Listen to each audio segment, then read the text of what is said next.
बिस्मिल्लाहिर्रहमानिर्रहीम। आज तक के मुअज़्ज़ज़ नाज़रीन अस्सलाम वालेकुम। हम किस नंबर 94 मुलाहिज़ा फरमाएं। शानी बिस्तर से उठकर बैठ गई। वो इन मूज़ और ख्यालात से पीछा छुड़ाना चाहती थी, मगर वो बड़े सरकश थे। कोई नदी के रेलों की तरह उमड़े चले आ रहे थे। वो कच्चे और ठंडे फर्श पर नंगे पांव टहलने लगी। उसकी सांस धोंकने की तरह चल रही थी। वो इस कैफियत से फरार चाहती थी, मगर फरार का रास्ता नजर नहीं आ रहा था। हर रास्ते पर वो खड़ा था। उसके लंबे बाल हवा में लहरा रहे थे। उसकी आंखों में नाकाबिले शिकस्त मोहब्बत की जोत थी। उसका सीना दीवार था। वो कुछ कह नहीं रहा था, लेकिन उसकी खामोशी हजार तकल्लुम पर भारी थी। क्या बात है शानी, नींद नहीं आई? एक आवाज ने शानी को बुरी तरह चौंका दिया। ये खाला फिरोजा की आवाज थी। पता नहीं वो कब से चारपाई से उठकर उसके पीछे आन खड़ी हुई थी। कि कुछ नहीं खाला, बस यूं ही। शानी अकला कर रह गई।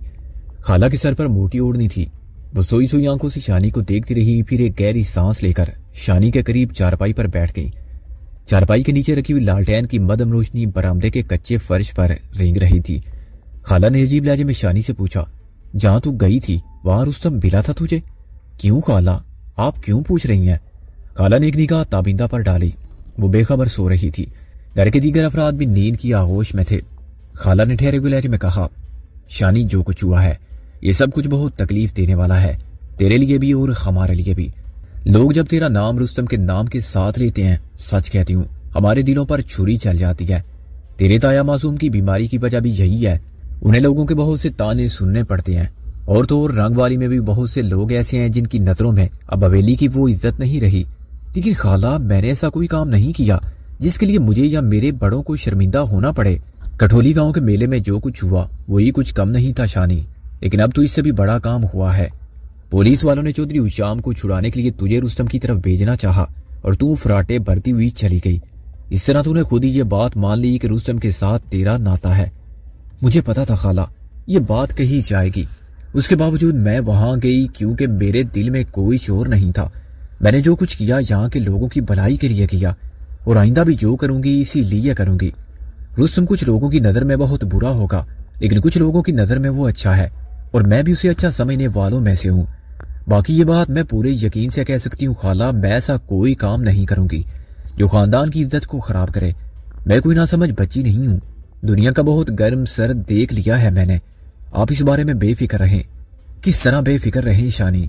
लोग बातें बना रहे हैं, मुझे इन बातों की कोई फिक्र नहीं है खाला। मेरे अंदर की सच्चाई सूरज और धूप की तरह है, ये जाहिर होकर रहेगी। शानी तू नहीं समझती यहाँ पर कुदरत और उसके मानने वालों का असर कितना है।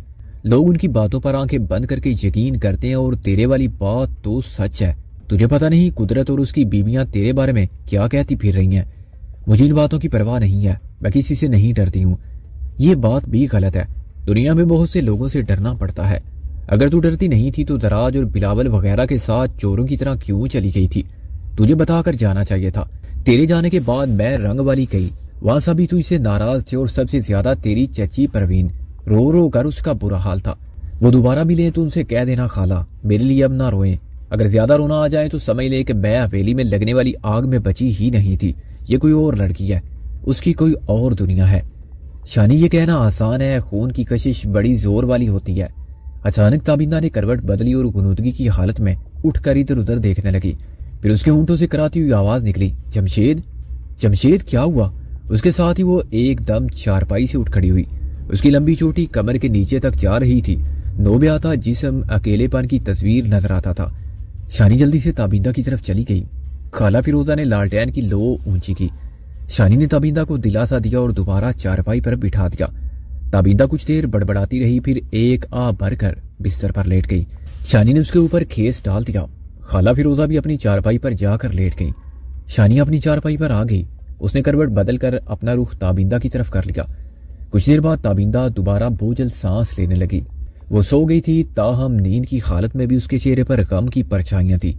आहनी सलाखों के पीछे चले जाने वाले शोहर का दुख उसकी हर सांस में समाया हुआ था।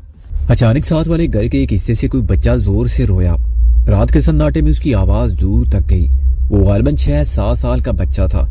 उसके रोने की आवाज ने शानी की सोचों का रुख किसी और तरफ मोड़ डाला। वो मुन्ने को याद करने लगी, लेकिन लोग कहते हैं याद तो उसे किया जाता है जो भूला हुआ हो। वो तो हर वक्त याद ही रहता था।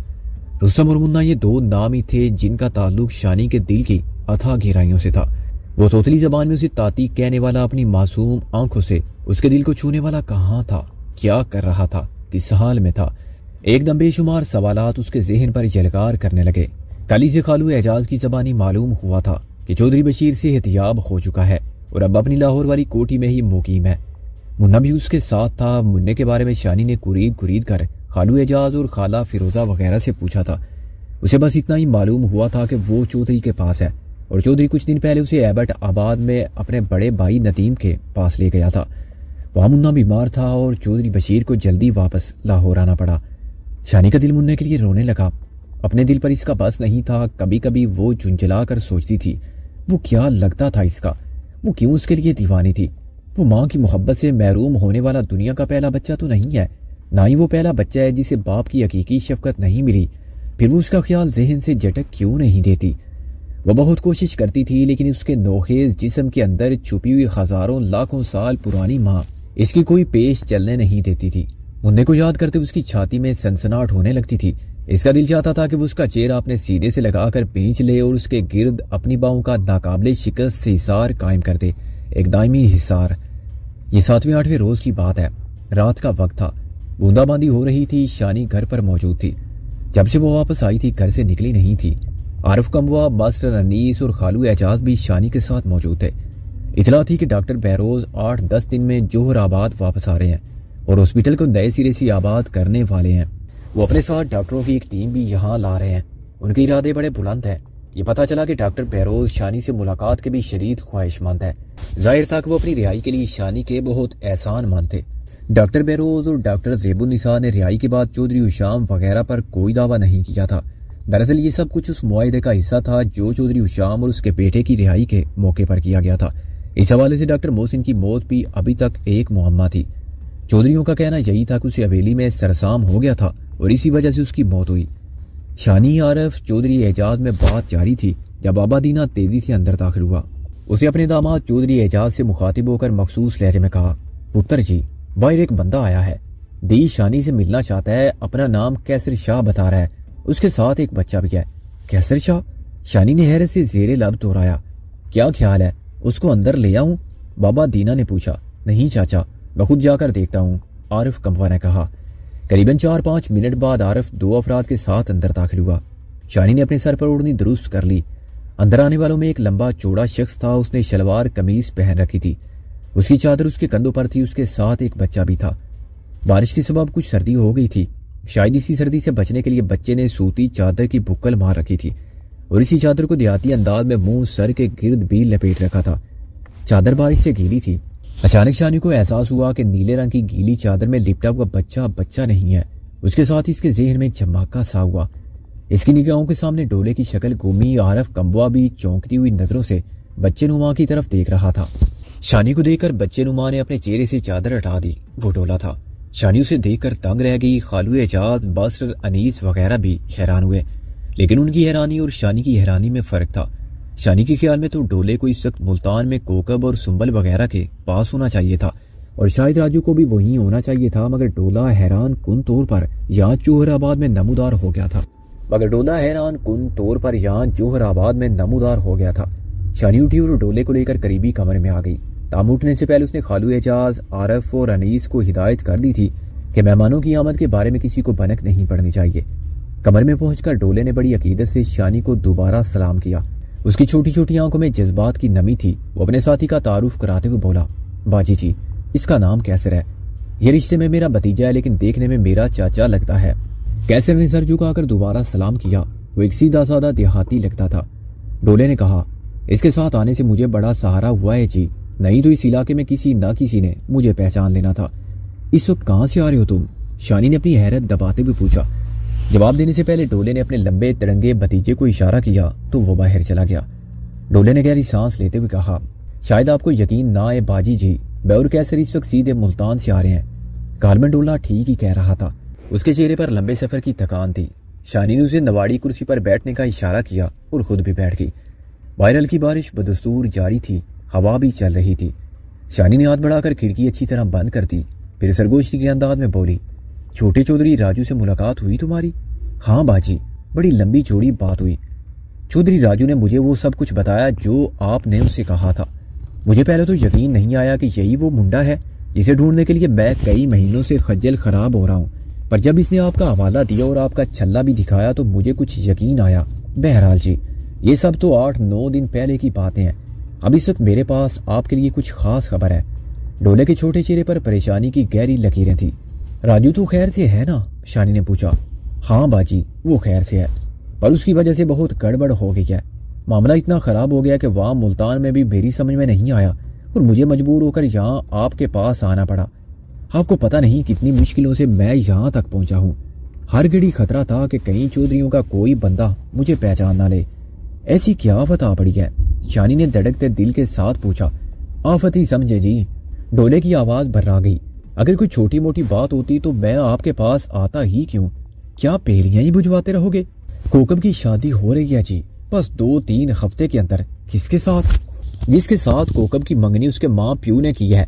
राजू को पता चला तो उसका बुरा हाल हो गया है। इतना रोला डाला उसने कि बस कुछ ना पूछे। मुझे तो लगता है कि ये कमला हो जाएगा या अपने आप को कुछ कर लेगा।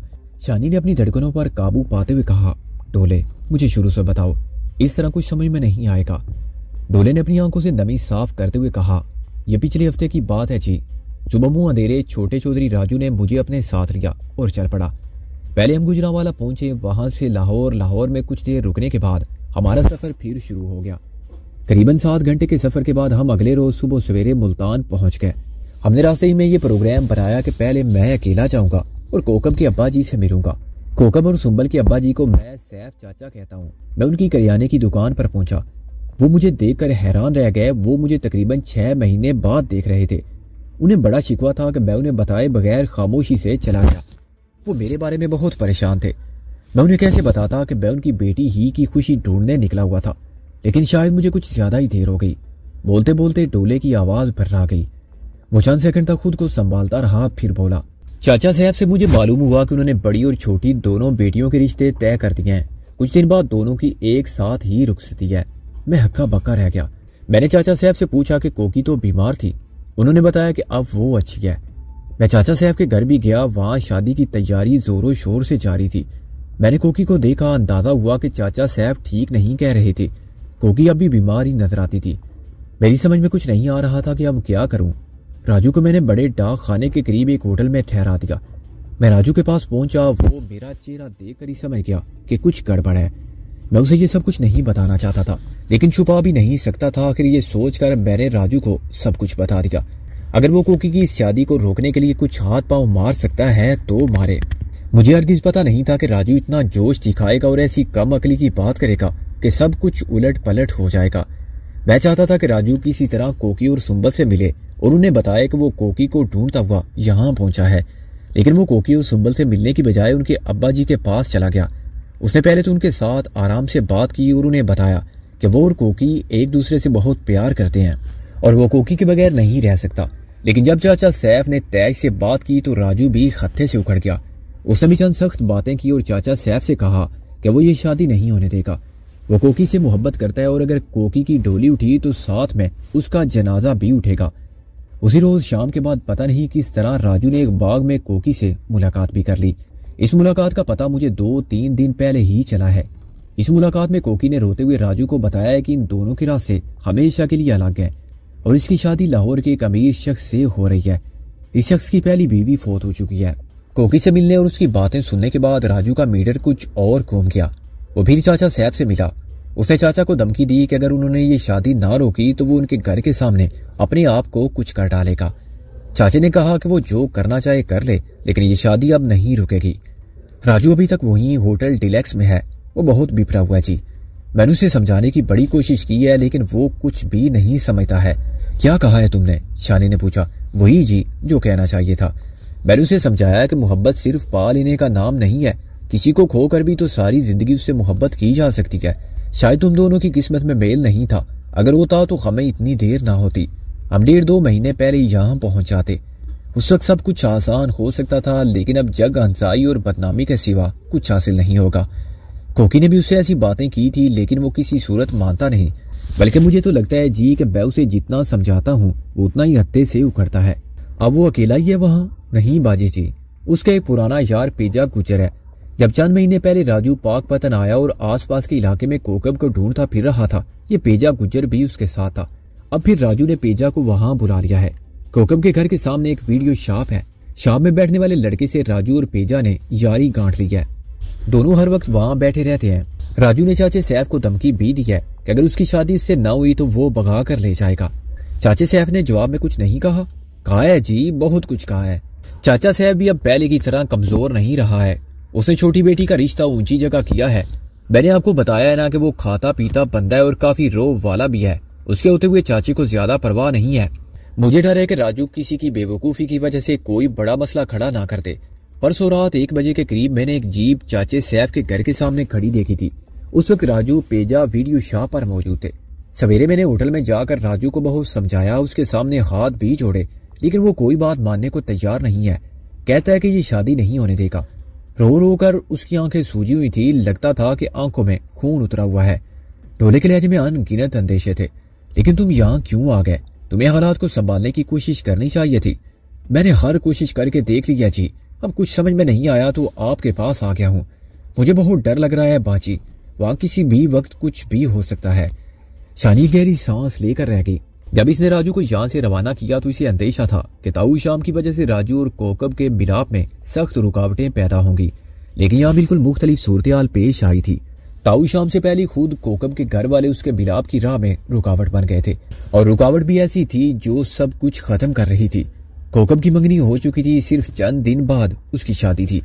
शानी कोकब से मिली नहीं थी, ना उसका मिजाज जानती थी, लेकिन पता नहीं क्यों उसे ये एहसास होता था कि वो लड़की उशाम के बेटे से टूट कर मोहब्बत करती है, और शायद उशाम के बेटे के दिल में भी उसकी मोहब्बत की शिद्दत बहुत ज्यादा है। ये 9 उम्र की मोहब्बत थी। ऐसी मोहब्बत प्यार करने वालों को दीवाना करके रख देती है।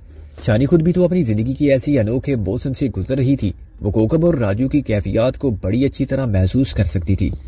तुम्हारा क्या ख्याल है डोले? इस मसले का क्या हल हो सकता है? डोले ने अपने छोटे छोटे हाथों को अपने बालों में फेरा और गम ज़दा लहजे में बोला, बाजी, जो होना था वो तो हो चुका। सुंबल और कोकब की शादी तय हो चुकी है। अब अवेला करने से बदनामी के सिवा कुछ नहीं हाथ आएगा। राजू को कंट्रोल करने का एक ही तरीका मेरी समझ में आता है। उसके घर वालों को इतला दे दी जाए। चौधरी उशाम बड़ा सख्त बंदा है। वो किसी ना किसी तरह अपने बेटे को संभाल ही लेगा। तुम कह रहे हो कि राजू गम से बेहाल है, उल्टी सीधी बातें कर रहा है। अगर उस पर ज्यादा सख्ती हुई तो उसकी मायूसी मजीद बढ़ जाएगी। ऐसे में वो कोई खतरनाक कदम भी उठा सकता है। यह भी हो सकता है कि वो फिर से अपने पुराने तौर तरीकों की तरफ लौट जाए। तुमने तो उसे हवेली में देखा ही था, वो किस तरह नशे में गर्क और औरतों के चक्कर में फंसा हुआ था। मैं नहीं चाहती कि वो फिर इस दलदल में जा गिरे, इसलिए तो मैं आपके पास आया हूँ। पता नहीं कि यह आपको ठीक लगे या नहीं, लेकिन मेरी दिली ख्वाहिश यही है कि किसी तरह आप राजू से मिलें, उससे बात करें। मुझे यकीन है कि जितनी अच्छी तरह उसे आप समझा सकती हैं, कोई और नहीं समझा सकता। तुम्हारा मतलब है कि मैं उसे संभालने के लिए यहाँ से मुल्तान जाऊं? शानी ने हैरत से कहा। नहीं बाजी, मैं ये तो नहीं कह रहा, लेकिन अगर हमें राजू को किसी बड़े हादसे से बचाना है तो फिर आपको राजू से बात करने का कोई तरीका ढूंढना पड़ेगा।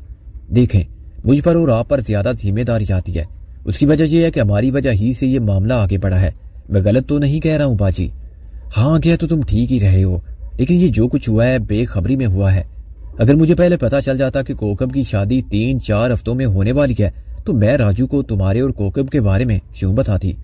शायद इसी को किस्मत का चक्कर कहते हैं बाजी। रात को शानी देर तक जागती रही और इस नए बखेड़े के बारे में सोचती रही। शायद डोला ठीक ही कह रहा था।